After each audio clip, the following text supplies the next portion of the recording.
नमस्कार जी। सत साहिब। क्या नाम है आपका? सपना रजक। कहाँ से आए हो? सुप्री एमपी से। सपना, क्या करते हो आप? पढ़ाई। संत रामपाल जी महाराज से नाम दीक्षा आपने कब ली? 11 अप्रैल 2013 को। संत रामपाल जी महाराज से नाम दीक्षा लेने से पहले आप क्या भक्ति साधना करते थे?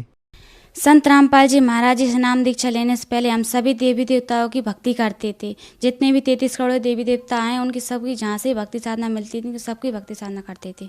तो जो ये आप भक्ति देवी देवताओं की करते थे, इनसे आपको क्या क्या लाभ हुए? जो हमने देवी देवताओं की भक्ति साधना करते थे उनसे हमको कोई लाभ नहीं हुआ, बल्कि हमको हानि हानि होती थी। जैसे कि पहले मेरे पापा ड्रिंक करते थे, वो ड्रिंक छोड़ने का नाम ही नहीं लेते थे।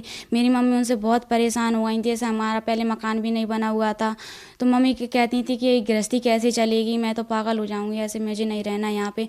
तो हम बहुत दुखी रहते थे। हम कहते भगवान, अगर आप भगवान हैं विश्व में तो हमारे लिए लाभ क्यों नहीं होते? भगवान हमारे लिए ऐसा कोई भगवान तो मिले, जो पृथ्वी पर भगवान है तो क्यों नहीं मिलता हमारे लिए, हमको हानि हानि क्यों होती है? नाम दीक्षा लेने से पहले मेरी दीदी पहले बहुत बीमार रहती थी। हम बोलते थे कि भगवान हम आपकी इतनी भक्ति करते, मेरी दीदी भी इतनी बीमार रहती थी कि उनको कहीं शिवपुरी ले जाना है कहीं कहीं पर, तो उनको बहुत ही ज़्यादा बीमार रहती। जब वो पढ़ती थी तो उनको आसपास के बच्चों से थोड़ी उनको टीबी की बीमारी हो गई थी। तो फिर मम्मी बोलती थी कि पढ़ने से बड़ी बच्ची को बीमारी भी हो गई है, तो हम सब परेशान हो गए थे। तो दीदी में बहुत पैसा लगा दिया था, तो हम बहुत परेशान हो गए। तो हम कहते भगवान है तो हमारी दीदी क्यों ठीक नहीं होती? तो ऐसे हमारे लिए हम बिल्कुल भी हमारे लिए लाभ नहीं हुआ। जब आपने देवी देवताओं की भक्ति की, उनसे आपको कोई लाभ नहीं हुआ। आपकी बहन को टीबी की बीमारी हो गई, आपके पिताजी शराब पीते थे, तो फिर आपको संत रामपाल जी महाराज के बारे में जानकारी कहाँ से मिली? सर, हमारे पास एक जगदीश भगत जी रहती हैं। उन्होंने जब हमारे पापा जी ड्रिंक कर कर आए घर पर, तो मम्मी से झगड़ा करने लगे। तो मेरी मम्मी कहने लगी अब मैं यहाँ पे नहीं रहूँगी, मैं तो अब कहीं मंदिर में जाके बैठ जाऊँगी, मगर मैं यहाँ पे नहीं रहूँगी क्योंकि ये तो मुझे मार डालेंगी, मैं मुझे यहाँ पे रहना ही नहीं है। तो फिर मैं मम्मी वो भगत जी आए हमारे घर पे सुबह। तो भगत जी ने बोला कि आप एक काम कीजिए कि आप हरियाणा चलिए, संत रामपाल जी महाराज आए हुए हैं यहाँ पे। तो मम्मी बोलने लगी कि हाँ मैं खुद चलूँगी। तो पापा जी बोलने लगे कि आप इन बच्चों को भी ले जाओ, मैं नहीं रखूँगा। तो मम्मी बोलने लगी कि मैं नहीं ले जाऊँगी, क्या मेरे अकेले बच्चे हैं? तो पापा बोलने लगे कि आप तो चारों को ले जाओ। तो मम्मी बोलने लगी कि ठीक है मैं ले जाती हूँ। तो हम मम्मी और हम चारों बहन भाई तो संत रामपाल जी महाराज जी के आश्रम में गए। मम्मी वहाँ पे गई तो हमने जाकर हमने देखा आश्रम में सब कुछ, नहाए धोए फ्रेश हुए सब कुछ। फिर सत्संग हुआ शाम का। तो जब मम्मी सत्संग सुनने लगी तो मम्मी बहुत तेज़ रोने लगी, मालिक मेरे भगत जी को भी ले लेना। तो मेरे पापा जी ने भी जब घर पे भी सत्संग सुना था, मेरे पापा जी जब हम घर पे नहीं थे तो पापा जी ने 4-5 दिन लगातार सत्संग सुना, तो पापा जी को भी समझ आया। हम तो लौट आए नाम दीक्षा लेकर, तो पापा जी हम पर बहुत हंसते थे कि ये क्या करते हैं। हम दंडवत करते तो आरती वगैरह करते तो भी हंसते थे। तो मम्मी कहती थी हंसने दो बेटा, कभी ऐसा दिन आएगा पापा भी नाम दीक्षा ले लेंगे। फिर एक दिन 1 महीने बाद फिर पापा बोले कि मैं भी चलूँगा आपके साथ। यहाँ से सारे रास्ते पापा स्मोकिंग करते और ड्रिंक करके भी गए थे यहाँ से। तो जब हम बरवाला पहुँचे तो पापा जी को ऐसी अंदर से प्रेरणा हुई। पापा जी कहा ये तो बकवास चीज़ है, अब इसको नहीं करूँगा मैं आज के बाद। पापा जी ने आश्रम के अंदर प्रवेश होते ही वो सब कुछ बाहर फेंक दिया और जाकर संत रामपाल जी महाराज जी से नाम दीक्षा ले ली। हम संत रामपाल जी महाराज के लाखों अनुयायियों से जब मिलते हैं तो उनसे हमें यह जानने को मिलता है कि उनको बहुत सारे चमत्कार तथा लाभ प्राप्त हुए। क्या आपके साथ भी कुछ ऐसा हुआ? हाँ जी सर, पहले मेरे पापा बहुत ड्रिंक करते थे, फिर मेरी मम्मी को भी मारते थे वगैरह, सब कुछ करते, स्मोकिंग वगैरह। तो जब से उन्होंने नाम दीक्षा ली है तो उनकी स्मोकिंग और ड्रिंक वगैरह सब छूट गई है। वो मम्मी को झगड़ा भी नहीं करते मम्मी के साथ। और फिर मेरी मम्मी वो दीदी, मेरी बड़ी सिस्टर है ना, उनके लिए टीबी की बीमारी हो गई थी। वो बच्चों के साथ पहले पढ़ती थी तो एक दूसरे की लग गई थी, तो होने लगी थी वो, पर मम्मी घबराने लगी कि ये कैसे होगा। दीदी ने नाम दीक्षा ले ली ना, उनकी वो बीमारी भी ठीक हो गई। फिर एक बार मैं ऐसे कि जीने से कपड़े डाल रही थी तो मुझे ध्यान नहीं रहा कि यहाँ पे सरिये भी निकल रहे हैं, तो एकदम मेरा पैर नीचे पड़ गया, उस छत पे ना रखते हुए नीचे पड़ा। तो मैं नीचे जाकर गिरी और सीधी खड़ी हो गई और छत से जैसे सरिये निकल रहे थे तो मेरा सिर जैसे सरियों में टकरा था। मगर उस दिन मैं संत रामपाल जी महाराज जी से नाम दीक्षा ली हुई थी।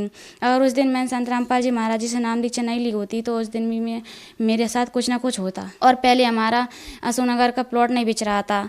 जब पापा जी कहने लगे ये प्लॉट नहीं बेचेगा तो हमारा मकान कैसे बनेगा, तो फिर एक दिन पापा जी के पास ग्राहक आए लेने के लिए, तो उन्होंने कहा 2.5 लाख रुपए लगाया।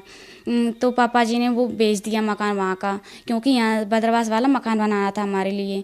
तो फिर पापा जी ने वो प्लॉट बेच दिया, तो वहाँ पे बचे सिर्फ 1,70,000 रुपये। तो पापा जी बोलने लगे अब ये इतने से पैसों में मकान कैसे बनेगा। तो पापा जी ने कहा जो भी देखा जाएगा, परमात्मा सब दया करते हैं। तो पापा जी ने यहाँ का भी मकान गिरा दिया और बनाने लगे। तो ऐसे ऐसे भगत जी हमको पता भी नहीं चला कि 10 लाख रुपए लग गए उस मकान में, कि कहाँ से आए। हम सभी पूरा परिवार हम शौकते थे उस घटना को सोचकर कि हमें परमात्मा इतना बड़ा लाभ भी दे सकते हैं कभी। और सबसे और आध्यात्मिक लाभ हुआ, शारीरिक लाभ बहुत हमें लाभ हुए। और उसके बाद मेरी मम्मी को बवासीर की बीमारी भी हो गई थी, वो कहीं पर भी ठीक नहीं हो रही थी। तो संत रामपाल जी महाराज जी से नाम दीक्षा ली, तो वो मेरी मम्मी की बवासीर की बीमारी ठीक हो गई। पहले ना मुझे भूत प्रेत की बाधा थी, जो पहले मुझे पता ही नहीं था यम की दूत क्या होते हैं। मगर अब संत रामपाल जी महाराज जी से मैं नाम दी चली, मुझे पता चली कि यम की दूत होते हैं। पहले वो कोई छाया सी आती थी और मेरा गला दबाती थी। मैं रात के करीब 11-12 बजे तक तो मैं सोती थी, मुझे पता लगता मेरे की दिखाई नहीं देता मुझे कौन मेरा गला दबा रहा है, सांस भी दब जाती थी। तो मैं कहती थी हे परमात्मा आप भगवान हैं तो मुझे बचाइए ना। मैं डर की वजह से अपने मम्मी पापा को भी नहीं बोलती थी। और संत रामपाल जी महाराज जी से नाम दीक्षा लेने के बाद मेरी भूत प्रेत की बाधा थी वो भी ठीक हो गई। आज हमारा पूरा परिवार संत रामपाल जी महाराज जी से नाम दीक्षा लिए हुआ है और सब भक्ति साधना करते हैं। आप कौन सी क्लास में पढ़ते हैं? क्लास 8। आपने बताया कि आप 8th क्लास में पढ़ते हैं और इस एज के बच्चे मूवी, म्यूजिक, कार्टून आदि में ज़्यादातर ध्यान देते हैं और आप संत रामपाल जी महाराज की भक्ति कर रहे हैं। तो क्या आपको इस उम्र में अजीब नहीं लगता? क्या आपके साथ के बच्चे आपको कुछ नहीं कहते? हाँ देखिए सर, पहले तो मैं अगर हम भक्ति नहीं करते तो पहले मुझे भूत प्रेत ही बांधा थी। अगर मैं भक्ति नहीं करती तो मेरी तो आज डेथ हो ही जाती। वो भी संत रामपाल जी महाराज की दया से मैं आज बची हूँ। तो हमको भक्ति ज़रूरी है, फिर मूवीज़ वगैरह देखना ज़रूरी है। और जो भक्ति तो कौन नहीं करता है, एज से मतलब नहीं है।